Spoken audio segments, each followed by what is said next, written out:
नमस्कार, बहुत स्वागत है आपका दमदार 11 में। मैं हूं रीनू यादव। बात करेंगे सबसे पहले राजगढ़ से बड़ी खबर की। राजगढ़ में मजदूर की मौत के बाद प्रदेश में सियासत गर्मा गई है। कांग्रेस नेता अरुण यादव ने सोशल मीडिया पर इसे लेकर पोस्ट किया और लिखा कि शिवपुरी के बाद राजगढ़ में दलित की हत्या कर दी गई।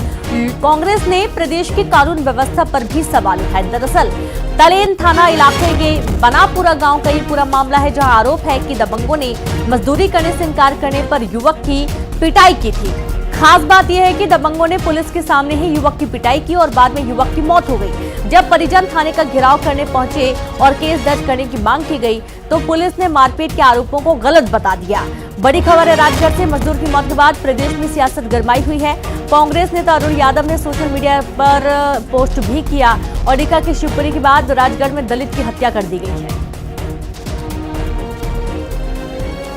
तो दलित मजदूर की मृत्यु के बाद अब सियासत गरमाई हुई है। कांग्रेस को एक बार फिर से बड़ा मौका मिल चुका है। शिवपुरी के बाद राजगढ़ में ऐसी घटना के बाद से सरकार को घेरने की तैयारी कांग्रेस कर रही है।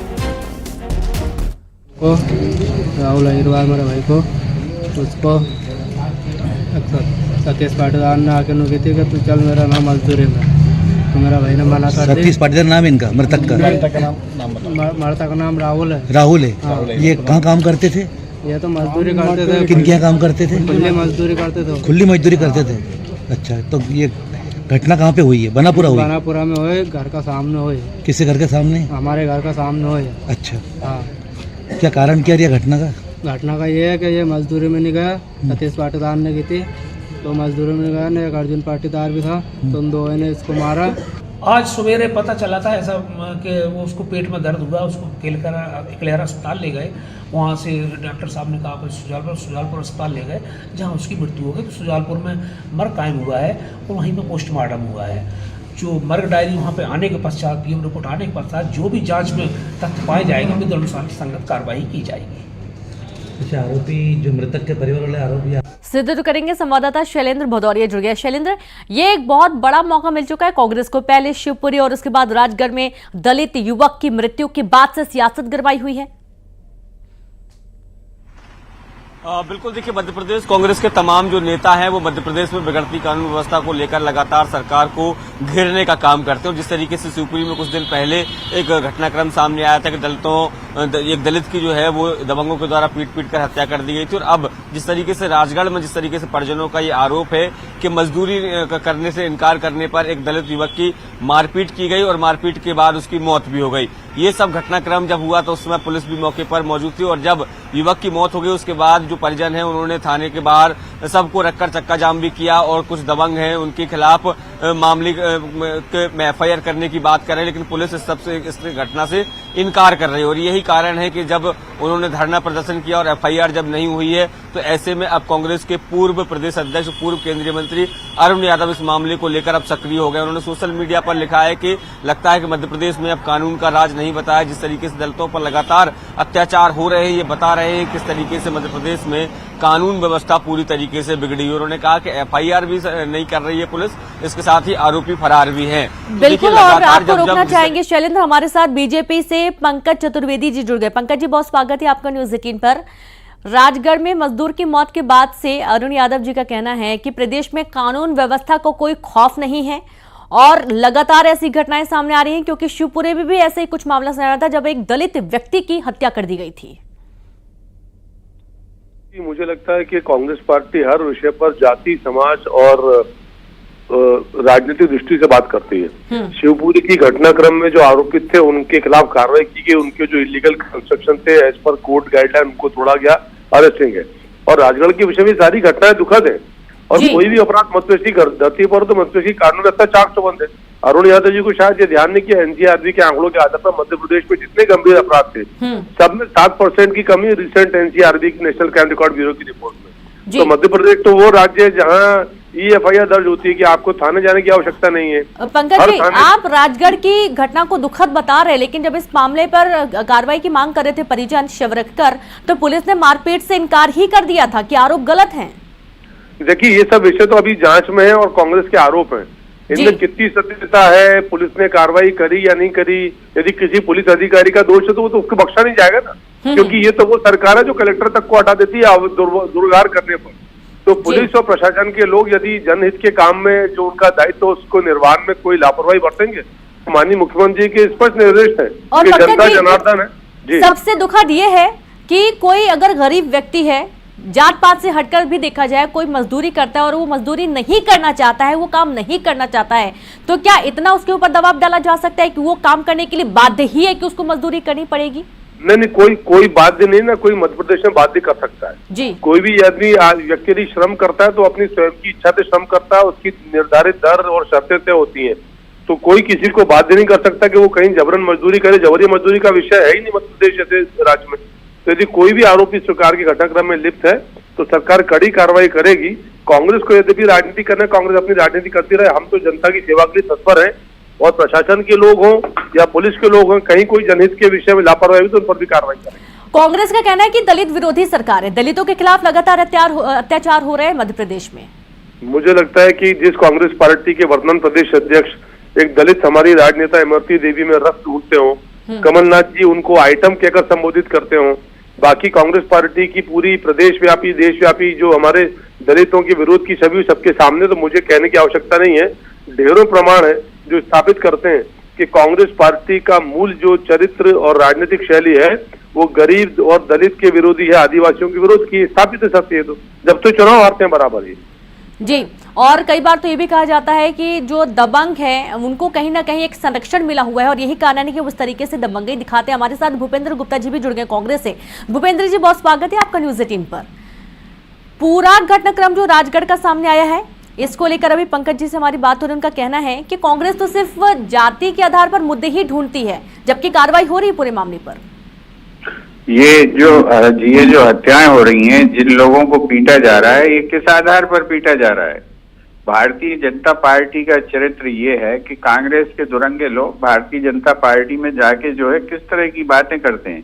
अभी इनके एक विधायक ने जो है मारपीट की है मजदूरों के साथ, पूरे मजदूर भाग गए हैं, कलेक्टर हाथ पे हाथ रखे बैठी हुई है, उसके खिलाफ जो है शिकायत दर्ज नहीं हो रही, खुद जो है विधायक उसमें शामिल है, विधायक के तो वीडियो वहां पर चल रहे हैं, और इसके बाद ये बेशर्मी की बात कर रहे हैं। गरीबों के ऊपर, दलितों के ऊपर, वंचितों के ऊपर हमले तुम करते हो, लिंचिंग तुम करते हो, तुम्हारे कार्यकर्ता जो है उनकी हत्याएं करते हैं, और उसके बाद जो है कांग्रेस दोषी है जी। कांग्रेस जा रही है सीधे तौर पर कार्यकर्ताओं पर हमला बोल रहे हैं भूपेंद्र जी।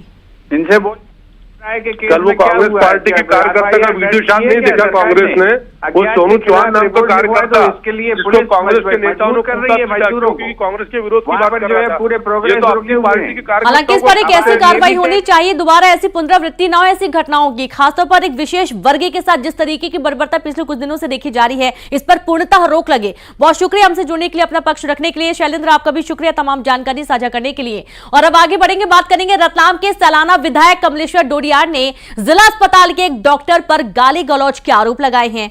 बताया जा रहा है कि कल रात जब वो इलाज के लिए भर्ती कुछ लोगों से मिलने गए थे, तभी वहां पर मौजूद डॉक्टर ने उनके साथ अभद्र व्यवहार किया और इसके बाद अस्पताल में गहमा गहमी का माहौल बन गया। इस घटना के बाद विधायक ने रतलाम के थाना स्टेशन रोड में डॉक्टर के खिलाफ एफआईआर दर्ज करने का आदेश दिया है, आवेदन दिया है। वीडियो साझा करते हुए विधायक कमलेश्वर डोडियार ने कहा कि उनके विधानसभा क्षेत्र के कुछ मरीज रतलाम जिला चिकित्सालय भर्ती थे और उनका इलाज ठीक से नहीं हो रहा था। इसी मामले को लेकर वो मरीजों से मिलने गए हुए थे और इसी दौरान उनके साथ इस तरीके का व्यवहार हुआ है। अभी अपने गाली पे किसी सर सबसे पहले ये बताओ सर आपने गाली किसे बगी अभी? आप चारों में से बीमार कौन है ये बताओ, नहीं तो अभी थाने चलो। सर खुद ही कह रहा ना बीमार हूं मैं। कब बोले? पर्ची कहाँ? चल बता पर्ची कहाँ है? पहले अपना पर्ची कहाँ है? पहले परिचय। ओए गाली कैसे दे रहा तुम? गाली कैसे दे रहा? कौन है मालूम है? मैं बताऊं कौन हूं मैं? कौन हो? गाली कैसे? बदतमीजी से ऐसे बदतमीजी से बात करोगे? डॉक्टर कौन है ये पूछा तुमसे। हाँ तो डॉक्टर तमीज से बात नहीं कर सकते। डॉक्टर कौन है? तुम चारों में से मरीज कौन है ये बताओ। इलाज कराने आए अभी अपने गाली पे किसी? मैं वहाँ इलाज के लिए भी गया था तो एक चिकित्सक ने मेरे साथ में बदतमीजी की है, उसने दुर्व्यवहार किया है और गालियां दी हैं। उसको लेकर के और मैंने पुलिस स्टेशन पर अपनी शिकायत दे दी है और इसको लेकर के आगे मैं पुलिस अधीक्षक रतलाम को भी लिखूंगा। अपनी शिकायत दर्ज कराऊंगा डीजीपी मध्य प्रदेश में, वहां भी अपनी शिकायत दूंगा। और मैं विधानसभा सदस्य में विधानसभा के अध्यक्ष। इलाज कराने आए अभी अपने गाड़ी में किसी सर बीमार कौन है सबसे पहले ये बताओ। कि आप वीडियो साफ तौर पर सुन भी रहे हैं और देख भी रहे हैं। सैलाना विधायक हैं कमलेश्वर डोडिया, जो कि अस्पताल में एक डॉक्टर पर गाली गलौज के आरोप लगा रहे हैं और इसका बाकायदा एक वीडियो भी उन्होंने जारी किया है। रात जब वो इलाज के लिए भर्ती कुछ लोगों से मिलने गए थे, तभी वहां पर मौजूद डॉक्टर ने उनके साथ अभद्र व्यवहार किया। और संवाददाता सुधीर जैन जुड़ गए। सुधीर, ये तो वाकई में हैरान करने वाली बात है कि अगर कोई भी व्यक्ति, चाहे वो विधायक हो या आम इंसान, अगर अस्पताल पहुंचता है तो डॉक्टर जिस तरीके से, जिस लहजे में बात कर रहे हैं, वो भी काफी चौंकाने वाला है। क्या दिक्कत थी इनको? आराम से बात कर सकते थे सुधीर? देखिए डॉक्टर, ये वाकई ये बहुत बड़ा सवाल है कि आखिर इतने फ्रस्ट्रेशन में क्यों है, क्यों छोटी छोटी बातों पे लूज टेम्पर हो जाते हैं और अपशब्द कहने से भी पीछे नहीं हटते हैं। ये वीडियो साफ तौर पे कह रहा है कि अगर एक विधायक के साथ में गाली गलौज हो सकती है तो आम आदमी के साथ किस तरह का वहां बर्ताव किया जाता होगा। आलम यह है कि डॉक्टर रात में कई बार हम भी जाते इलाज करवाने के लिए तो देखते तक के नहीं है और मुंह जबानी आप बोल दीजिए क्या हो रहा है, हम तो दवाई लिख देंगे, जबकि ना कि वो आपको स्टेथोस्कोप लगा के चेक करते हैं, ना कि सिर्फ आप बोल दीजिए मैं तो दवाई लिखने के लिए बैठा हूं यहाँ पे। बस इस तरह की कार्रवाई होती है। और कल रात भी यही देखने को मिला जब विधायक चेक करने पहुंचे थे कि क्या प्रॉपर इलाज किया जा रहा है नहीं। उसके बाद जब विधायक ड्यूटी डॉक्टर के पास पहुंचते हैं तो उनसे परिचय जानना चाह रहे थे विधायक कि आपका नाम बता दीजिए, तो बस उसी बात को लेके उन्हें वो तुनक जाते हैं और आपने खुद देखा किस तरह से बदसलूकी पे उतर आते हैं। बिल्कुल सुधीर, और यहाँ पर जरूरत है कि जिन डॉक्टर से अपनी ड्यूटी नहीं हो पा रही है वो रिजाइन कर लो और घर में बैठे, या तो अपने पर्सनल क्लिनिक चलाएं जो कि ये खोल के रखे हुए हैं, दिन रात वहां पर मेहनत करते हैं और फिर सरकारी अस्पतालों में बैठकर वो नौटंकी दिखाते हैं मरीजों को। शुक्रिया, और आप लगातार जुड़े रहिएगा, आगे भी आपसे जानकारी लेंगे।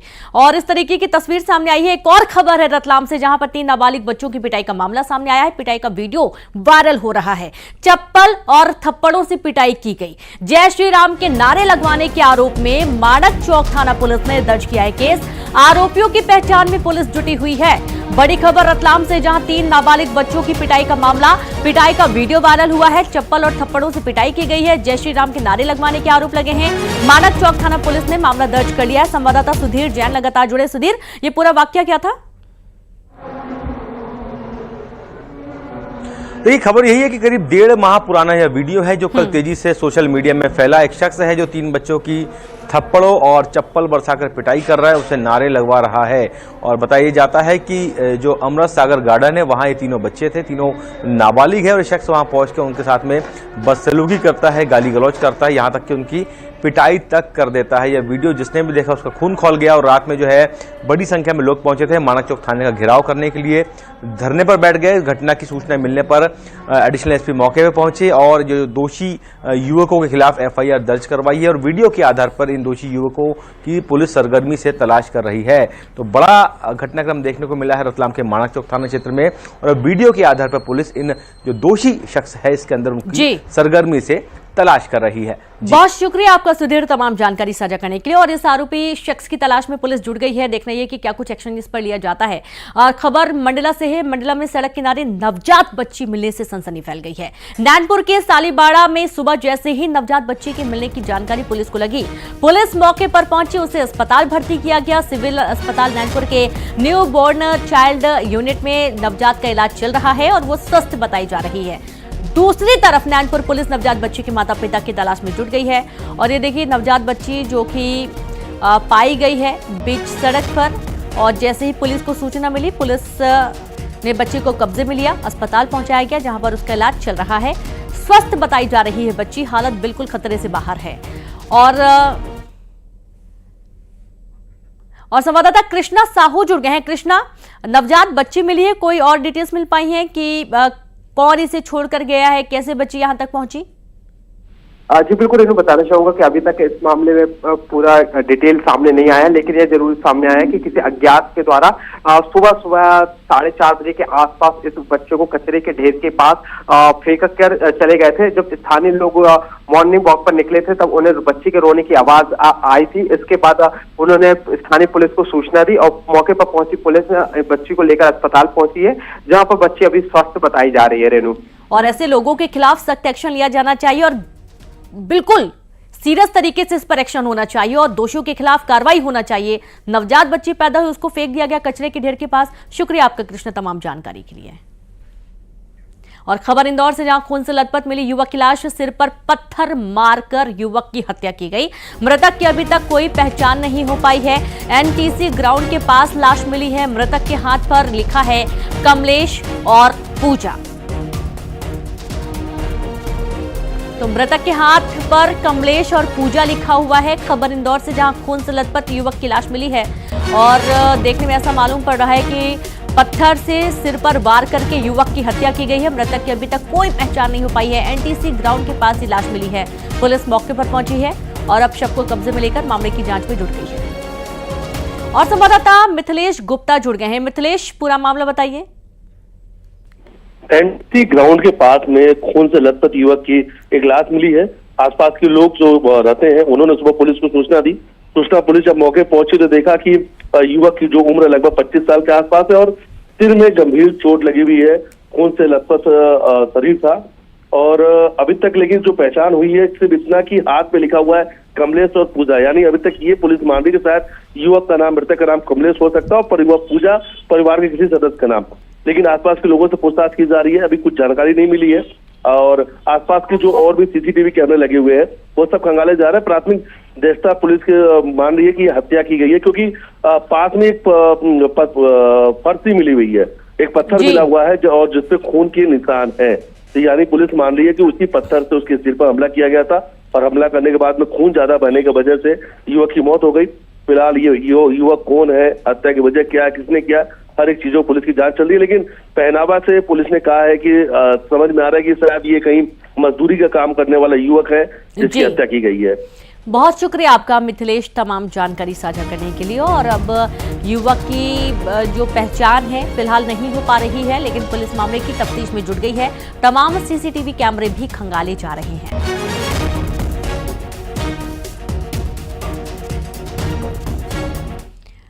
और अब बैतूल से खबर है, जहां पर पुष्पा 2 फिल्म देखने के दौरान मारपीट का मामला सामने आ गया। दरअसल दो गुटों के बीच में जमकर लात घूंसे चल गए। पुष्पा 2 देखने पहुंची हुई थी भारी भीड़। वारदात का वीडियो भी वायरल हो रहा है। मारपीट के बाद फरार हुए आरोपी, विवाद की वजह अभी स्पष्ट नहीं हो पाई है। गंज इलाके में सिनेमा हॉल है जहां पर आप देखिए कि पुष्पा 2 का जो क्रेज है इस वक्त खूब तेजी से देखने को मिल रहा है, खासतौर पर युवाओं में। और देर रात जब थिएटर पहुंचे हुए थे बड़ी संख्या में लोग फिल्म देखने के लिए, इसी दौरान थिएटर के अंदर ही किसी बात को लेकर दो पक्षों के बीच में विवाद हुआ। विवाद मारपीट में तब्दील हो गया और इस मारपीट की कुछ तस्वीर आप देखिए। लेकिन जो वीडियो आप देख रहे हैं इसमें देखकर ऐसा मालूम पड़ रहा है कि लोग बीच बचाव करने तो पहुंचे, लेकिन इस दौरान कई लोगों ने हाथ साफ भी कर दिया। भारी हंगामा होता देख यहाँ पर लोगों ने रोकने की कोशिश भी की। गंज इलाके का ये पूरा मामला सामने आ रहा है।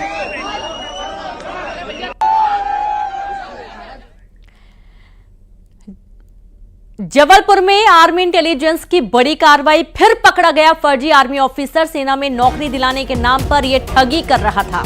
आरोपी के कब्जे से फर्जी आईडी और कागजात बरामद हुए हैं। खुद को आर्मी अस्पताल में बता रहा था तैनात। और गोरा बाजार थाना इलाके में ये आरोपी विकास गुप्ता पकड़ा गया है, जो कि लोगों को नौकरी लगवाने का झांसा देता था, पैसों की लूट करता था और सेना में नौकरी दिलाने के नाम पर ठगी की वारदातें कर चुका था। और एक बार फिर से नटवर लाल को पकड़ लिया गया है। आगे की कार्रवाई की जा रही है।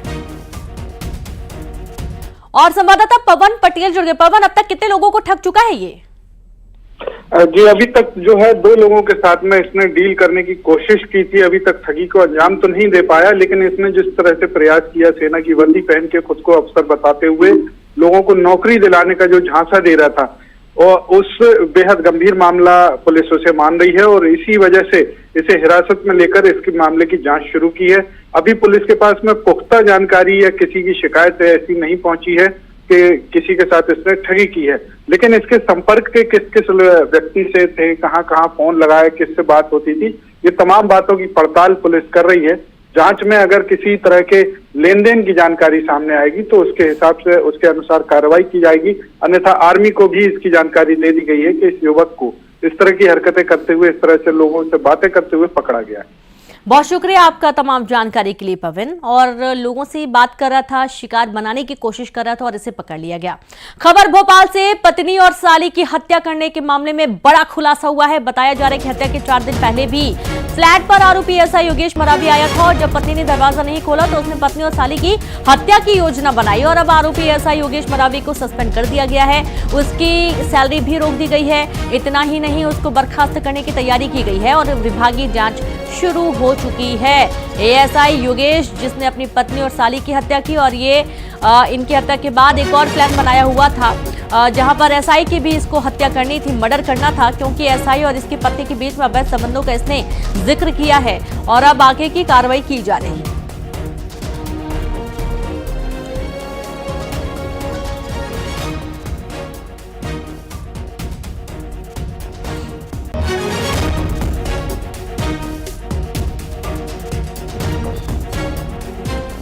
और संवाददाता शैलेंद्र भदौरिया जुड़ गया। शैलेंद्र, एक के बाद एक बड़े खुलासे हो रहे हैं। जानकारी है कि हत्या के पहले भी आ चुका था भोपाल फ्लैट में।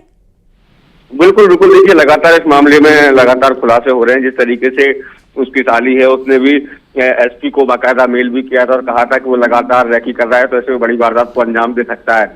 और जिस तरीके से अब जानकारी ये भी आई कि 2 दिन पहले भी वो फ्लैट पर पहुंचा था लेकिन दरवाजा नहीं खोला था, उसको गुस्सा होकर वो वहां से फरार हो गया था। इसके साथ ही विभागीय जांच की भी अब शुरू हो गई है। उसको सस्पेंड कर दिया गया है। उसकी सैलरी रोकने की तैयारी भी है। इसके साथ ही उसकी बर्खास्तगी का प्लान भी तैयार किया जा रहा है। जैसे ही विभागीय जांच खत्म होगी उसके बाद उसको बर्खास्त कर दिया जाएगा। तो योगेश मरावी के मामले में अब लगातार नए नए खुलासे आ रहे हैं। जी शुक्रिया आपका शैलेंद्र जानकारी के लिए। और इसी के साथ दमदार 11 में इतना ही। नमस्कार।